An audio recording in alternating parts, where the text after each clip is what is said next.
అండి ఈవేళ శుక్రవారం కదా పిల్లలిద్దరిని స్కూల్కి పంపేసిన తర్వాత ఫస్ట్ అయితే గడపమ్మను పూజించుకుని తర్వాత దేవుడి దగ్గర అంతా సర్ది పెట్టేసుకుని ఇంట్లో పూజ అయితే కంప్లీట్ చేసుకున్నాను. ఇంట్లో పూజ అయిపోయిన తర్వాత తులసమ్మ దగ్గర కూడా పూజ చేసుకుని ఇల్లంతా సాంబ్రాణి ధూపం అయితే వేసుకున్నాను. శుక్రవారం కదండి, ఒక పాజిటివ్ వైబ్ అనమాట. ఇంకా మా ఊరి అమ్మవారి గుడికి అయితే వెళ్ళలేదు. ప్రతి వారం మా ఊరి అమ్మవారి గుడికి అయితే వెళ్తాను ఇంట్లో పూజ చేసుకుని. కానీ ఈ వారం కొంచెం నీరసంగా ఉంది. మా హస్బెండ్ అయితే వెళ్ళొచ్చామన్నాను అనమాట.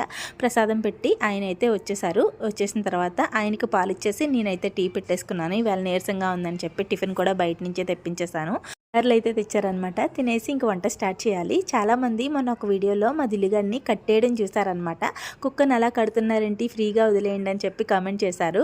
మా పిల్లలు కొంచెం భయపడుతున్నారండి. ఇది తెరమైంది కాదు, వాళ్ళ దగ్గరికి వెళ్ళి ఉరుకుతుంది అనమాట, వాళ్ళ మీదకి వెళ్తుంది. అందుకని చెప్పి వాళ్ళు భయపడుతున్నారని వాళ్ళు ఉన్నంతసేపు కట్టేసి ఉంచుతాము. వాళ్ళు స్కూల్కి వెళ్ళిన తర్వాత ఇలా ఫ్రీగా వదిలేస్తాము. నైట్ అంతా కూడా ఫ్రీగానే తిరుగుతుంది.